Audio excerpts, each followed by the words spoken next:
Alright guys, welcome back. You're Mark and Tom, TCG&Whiskey here. We're going to be going over UFC Vegas 35. We've got a few great fights on this card.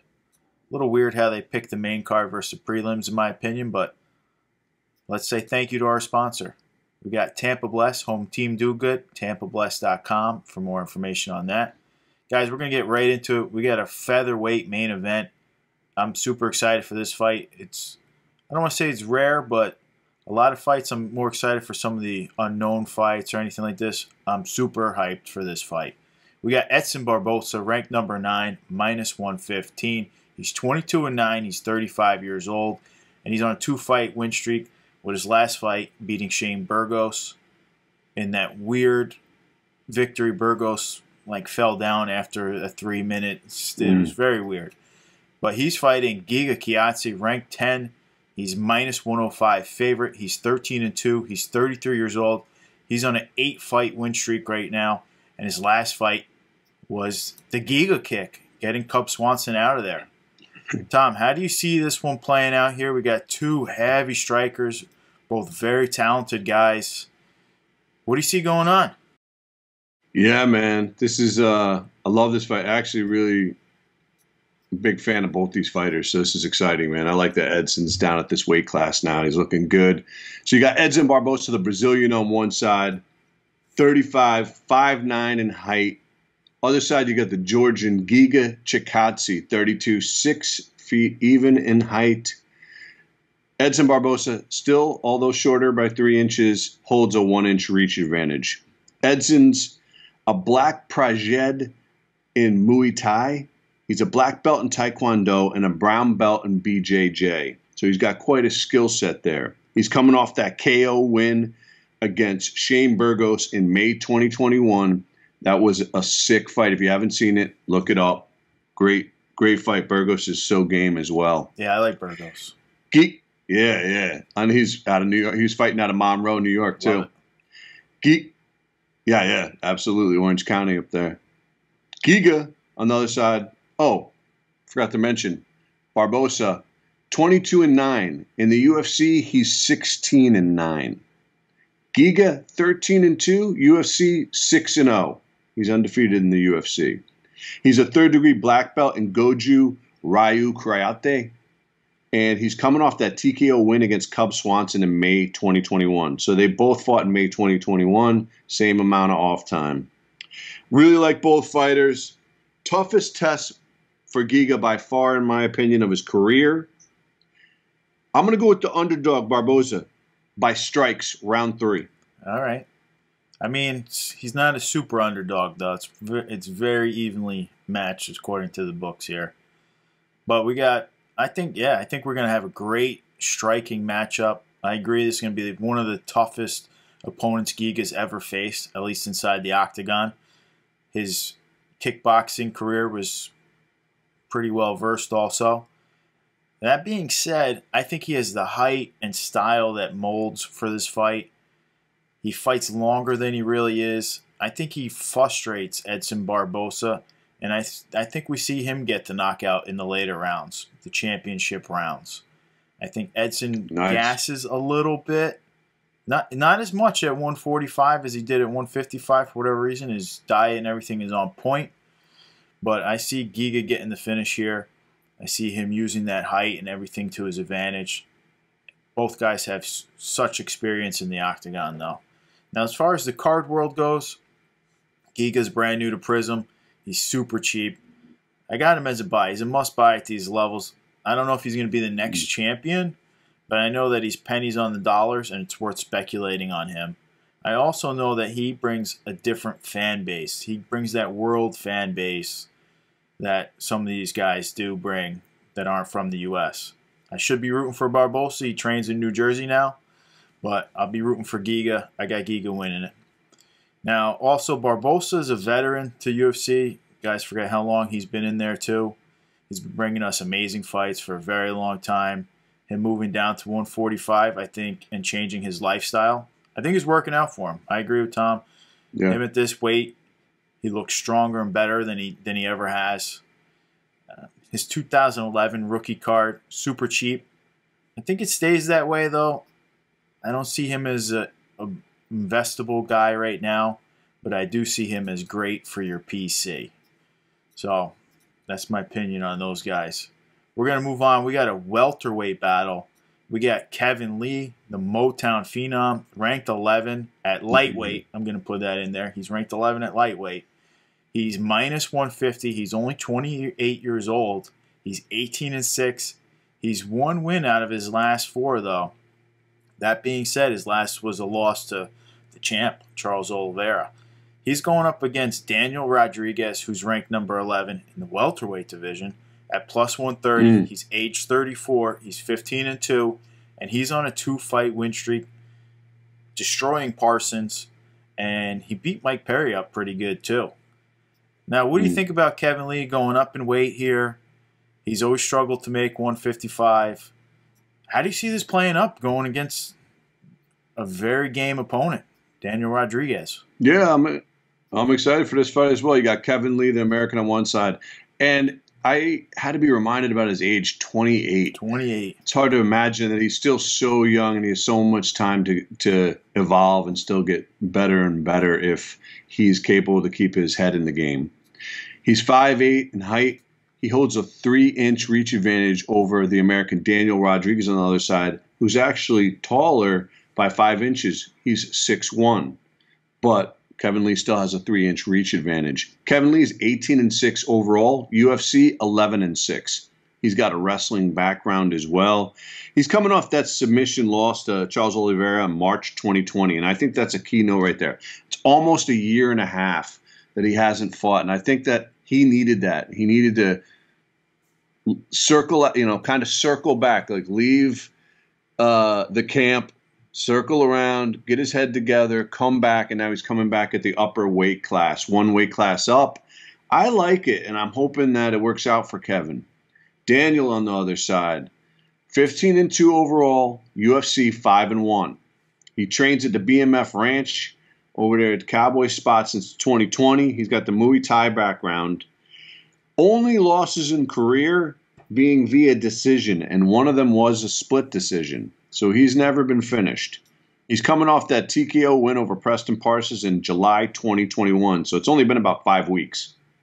Quick turnaround, almost as quick as you could see. He didn't take any damage in that fight, so good. Right, right.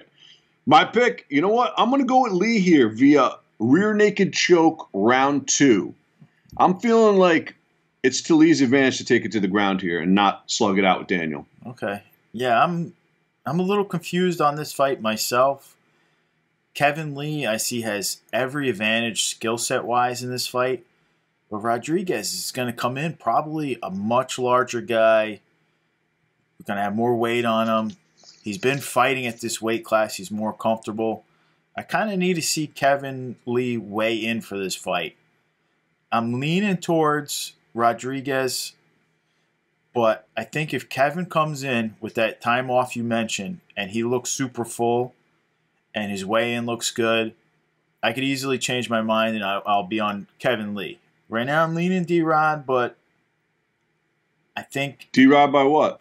When? I think he knocks him out in the first or second round, honestly.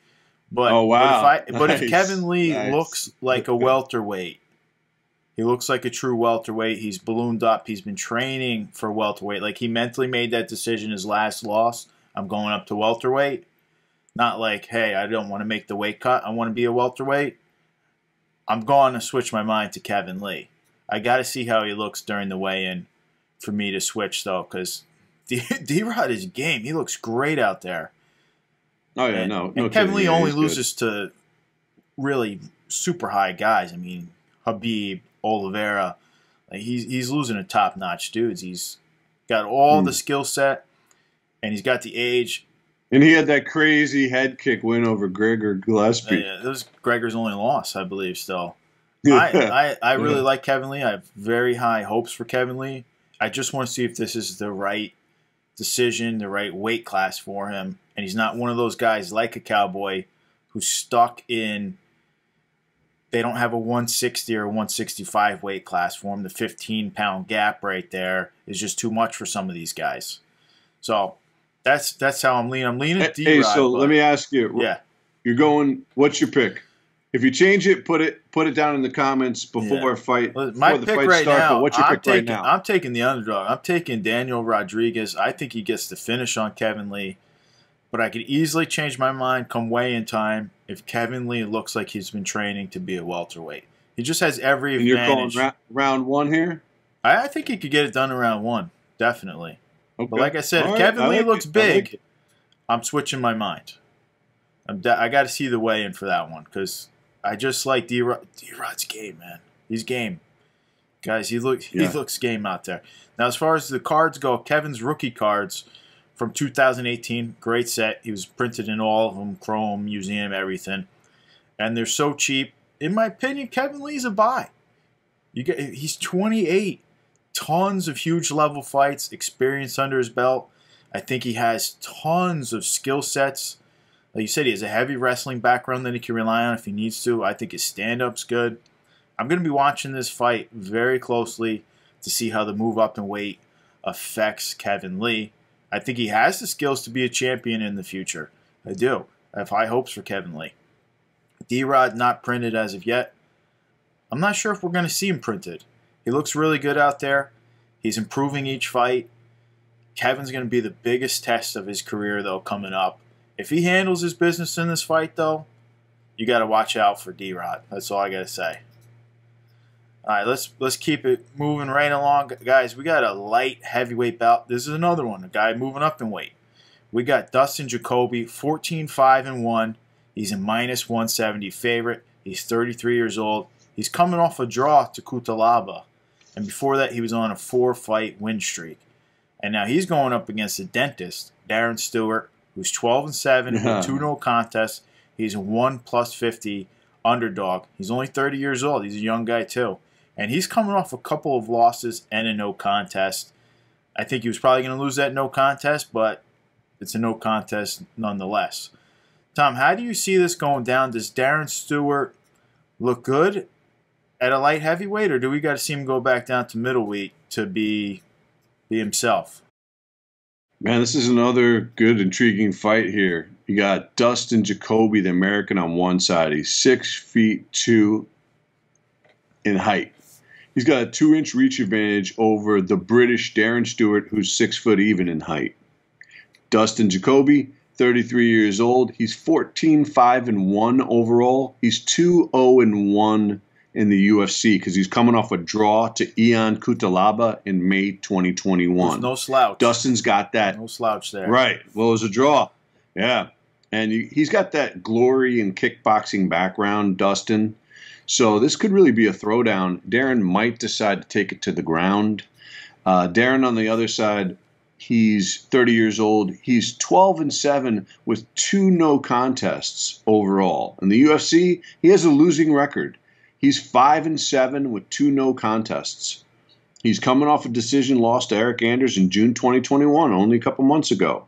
He's a black belt in Taekwondo and a purple belt in BJJ. You know, I was going back and forth on this one. You know, in my mind, I'm thinking Darren Stewart's going to want to take this to the ground. Second round, rear naked choke. Oh. Stewart wins. You think he gets him to the ground? Okay. All right, see, I got it.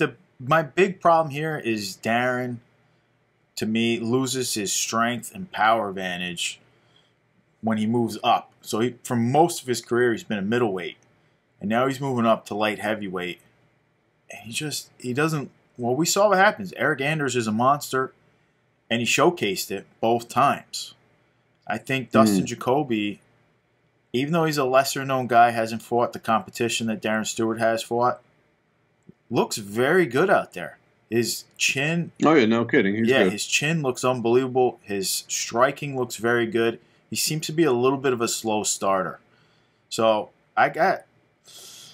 without that advantage, he's shorter. He's got a shorter reach. He's probably a smaller man all around, Darren Stewart versus Dustin Jacoby. He might look a little bigger, a little more ripped, but I like his game. I like to see him. But I see him losing a decision to Jacoby just because Jacoby has that chin. He fights long. He's got the skill set. He looks to grind. I don't think he's an easy takedown. He's got good takedown defense also. So I'm taking that. And another thing worth noting in favor of my decision for picking Darren Stewart here, I also feel like Darren's back is really up against the wall here. He has a losing record, 5-7 in the UFC with 2 no contests.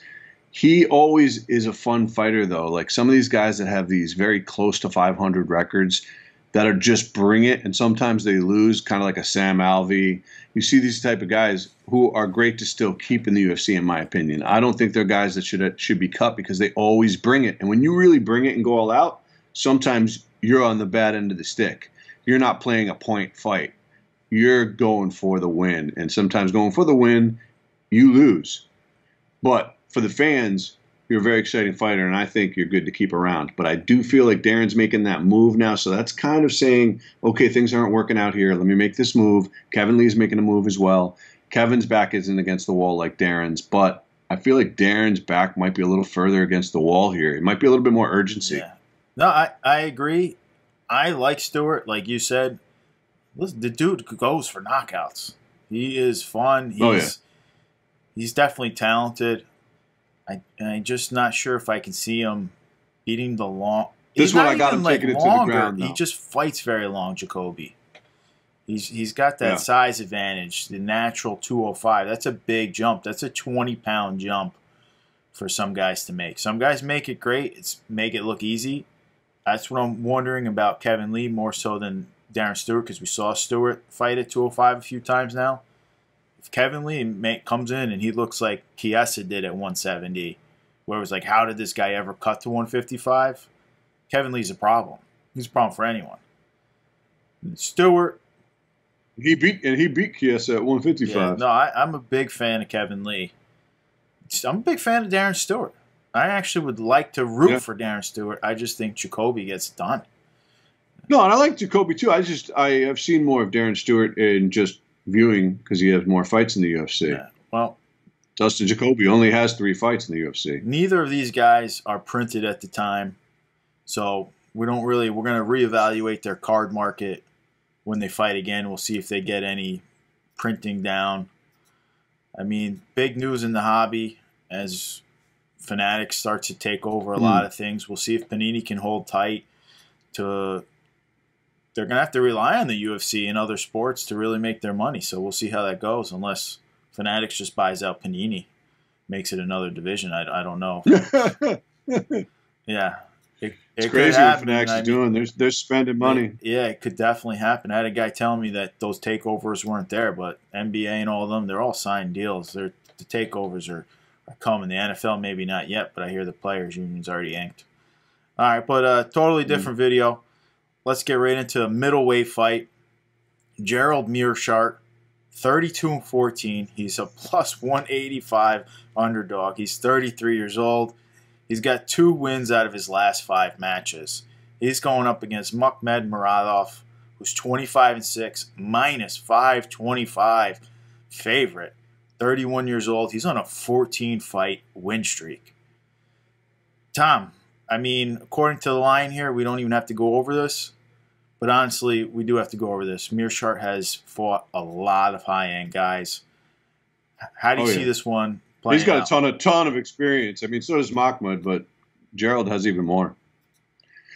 You got Makhmed Muradov, the Uzbek, 31 on one side. He's 6'2" in height. The other side, the American, Gerald Meerschaert, 33. He's 6'1" in height. Meerschaert does hold a 2-inch reach advantage, though.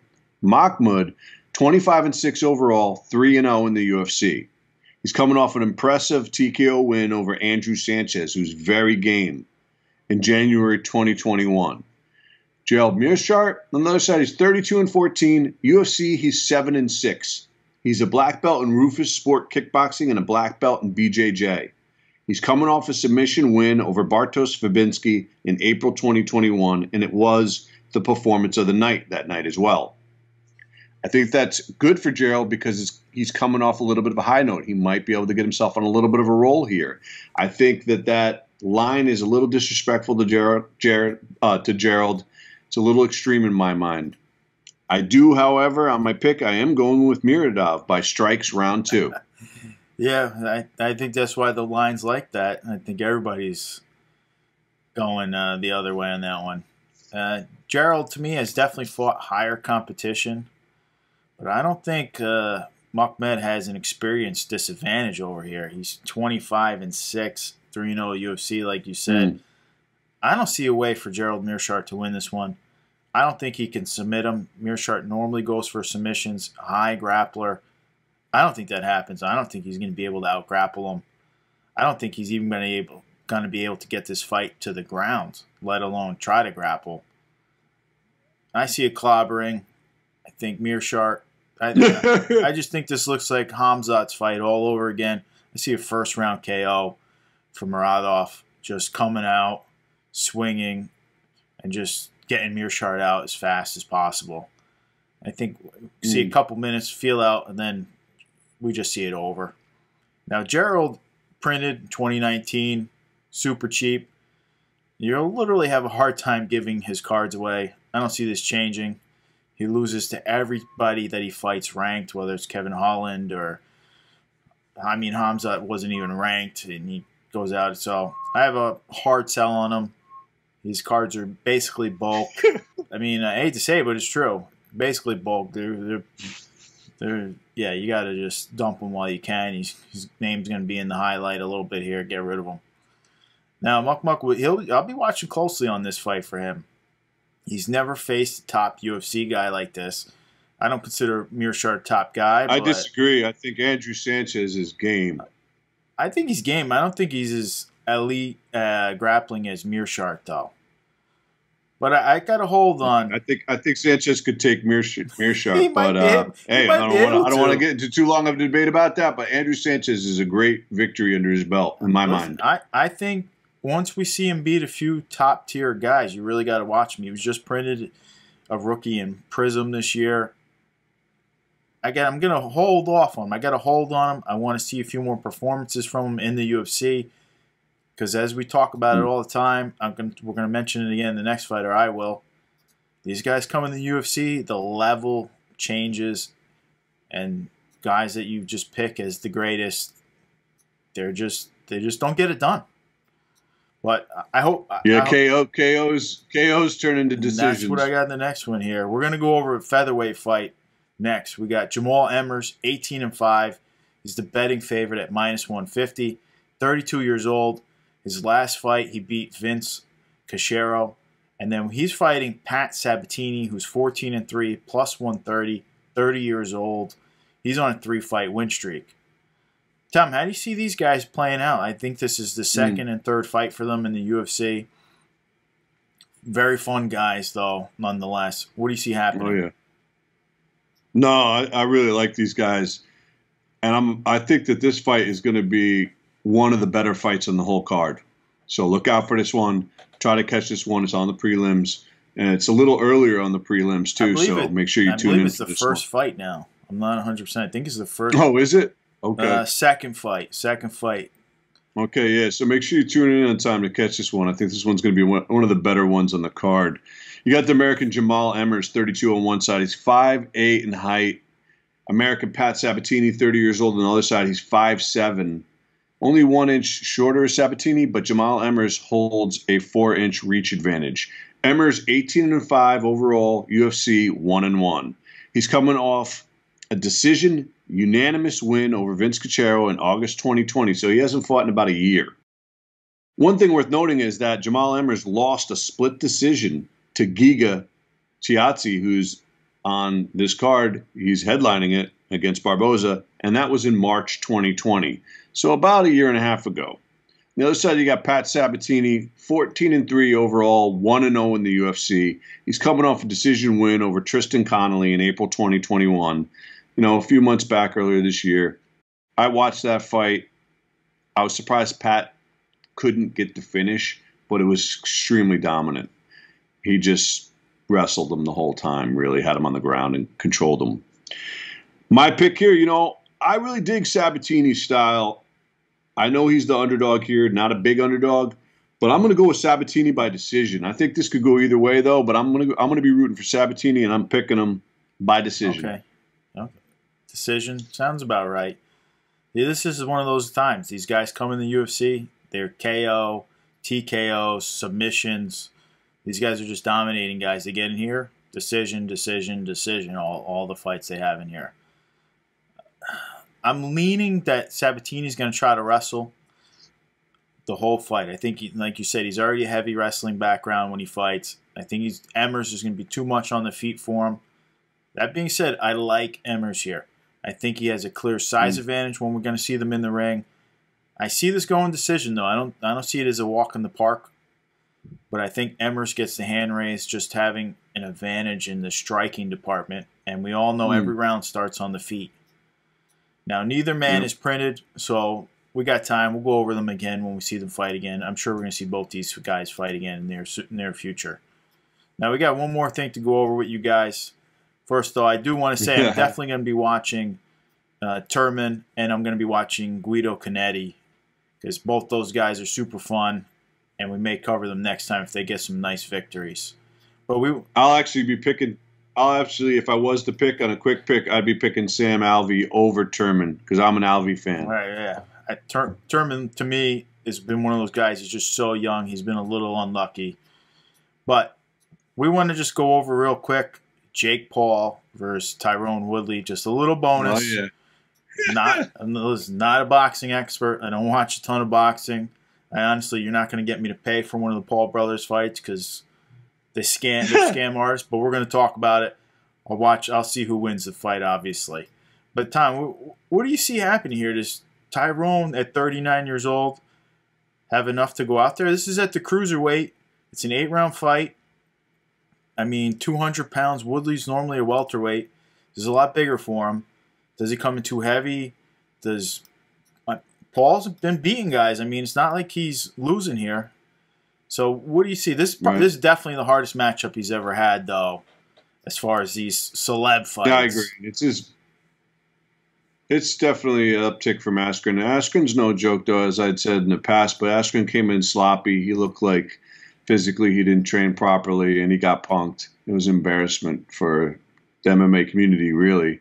But Woodley's a different beast. He's actually better than Askren, even though Askren was a top 10 guy at one point. You're talking about Tyron Woodley, who was a longtime champion. The chosen boy. Even having said that, this is very hard for me because it's very confusing to me watching Jake Paul win these fights. So I have to step back and say, Jake Paul, I have to give him some props. Like, the guy has some level of skills here. He's not just going to get clowned. He's coming to fight. He takes it real serious, and we've seen it. Woodley isn't stand-up. He's good, but that wasn't his base. So he's going to have to be training on some boxing. And, he can't rely on any mixed martial arts to try to get himself out of a situation. That's not the game. So it's a different game. It's a lot of footwork and stuff like that when you're in boxing. Head movement, things like this. But it's hard for me not to pick Woodley. I mean, it just seems like common sense. But Jake Paul's been kind of flipping common sense on its head. I'm going to go with Woodley here, maybe like around 6, 7, could be a decision. Yeah, I mean, outside of Woodley's last 1 or 2 fights, Woodley was nearly impossible to finish.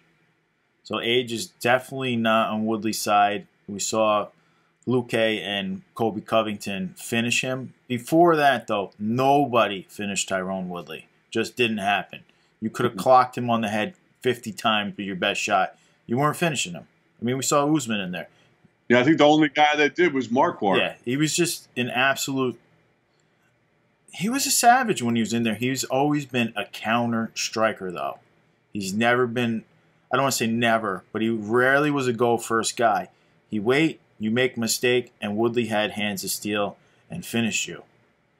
That being said, Paul has real power in his hands.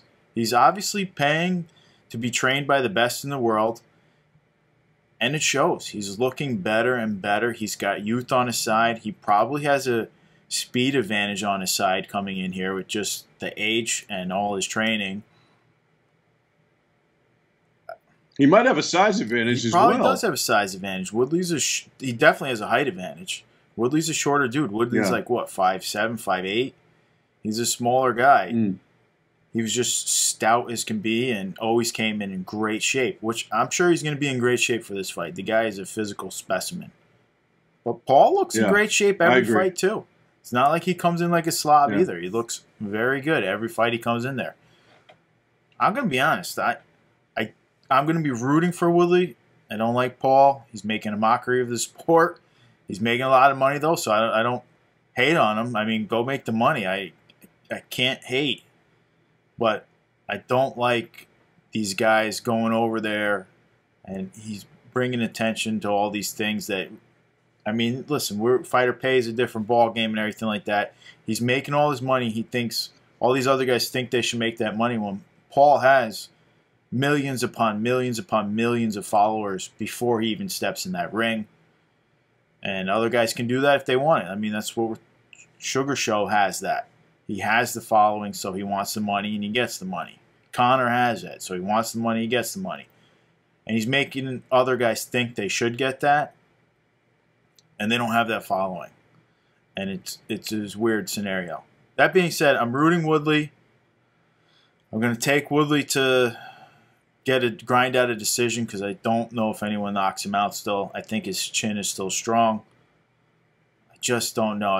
It's really tough. It's really tough. So you don't think Woodley's gonna knock out Paul either? No, Woodley hasn't looked himself for about 5 or 6 fights.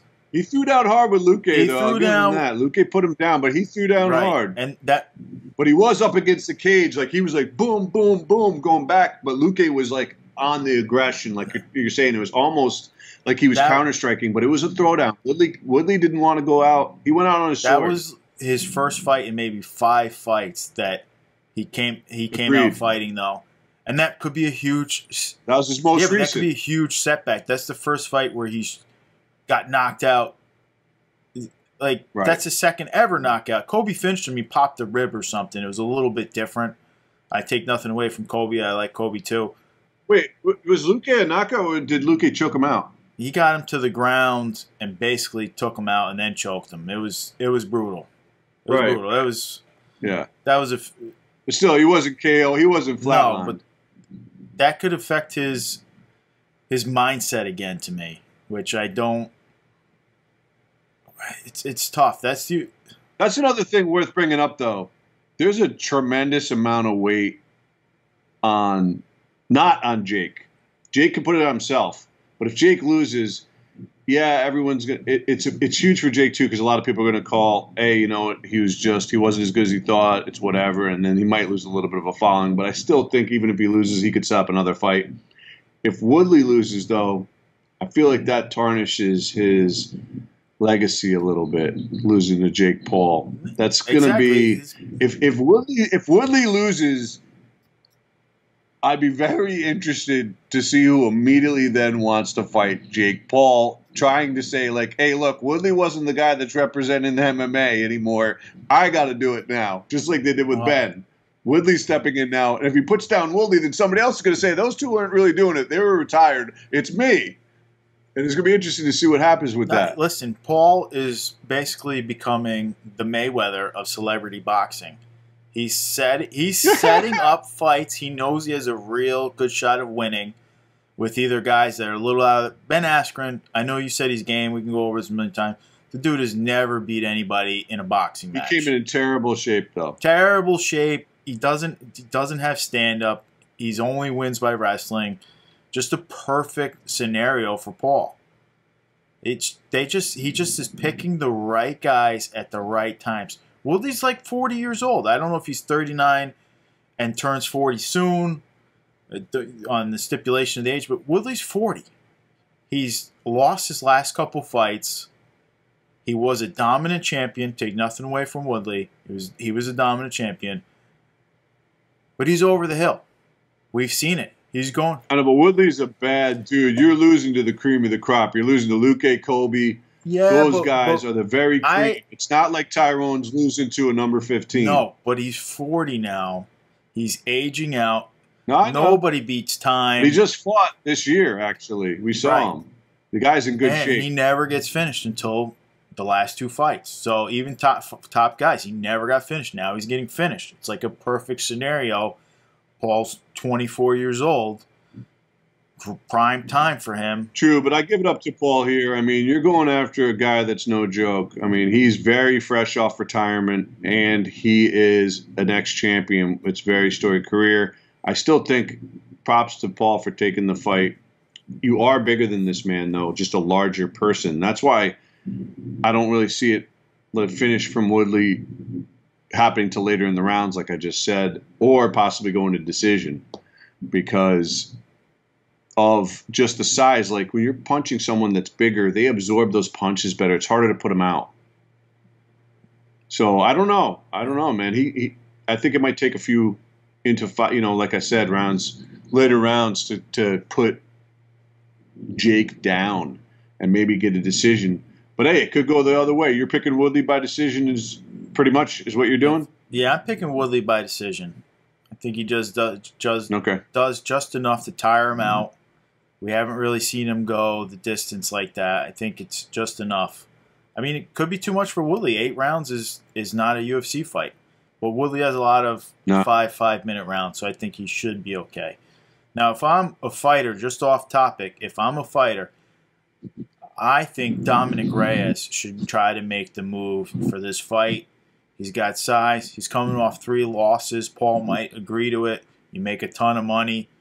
And that's who I'd be looking to try to get in that scene. I think it matches up well. I don't think Paul takes any true studs right now because he doesn't want to lose. His whiteboard list was hilarious. He's going after people that are smaller, but he's got Canelo like almost next. Yeah, I mean, on his list. Listen, that's the thing. He's got Canelo on that list. He's not going to get Canelo. Canelo's already got a fight booked. Canelo's a legend right now. He's a current legend. And Canelo, I would love to see it because he would just beat the living shit out of him. Literally. Canelo will beat the shit. Canelo's a lot smaller than him, too, so he's playing that size game. At welterweight, and he is a legit one of the hardest-hitting dudes the welterweight division's ever seen for boxing.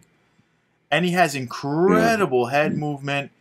You see him, even if he gets hit, his head's already turning where he doesn't actually get hit. He's incredible. It's not even funny. Oh, yeah, he's high. He's super high level, but he did the Mayweather. Let me ask you, though, as far as the card game here, if Woodley gets this win, does his card price go up? Does that help his card game? That definitely in the UFC definitely helps his card game. If Woodley gets this win, he gets that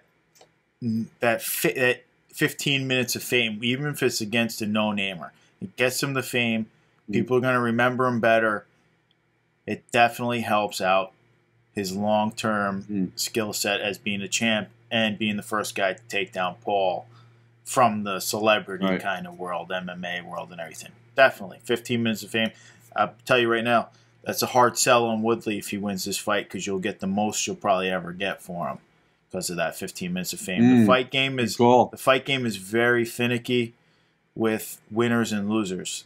He could be a Hall of Famer, though. He has the potential to be a Hall of Famer as well, but you're right. I don't know if he gains value as a Hall of Famer. He's not loved by everyone.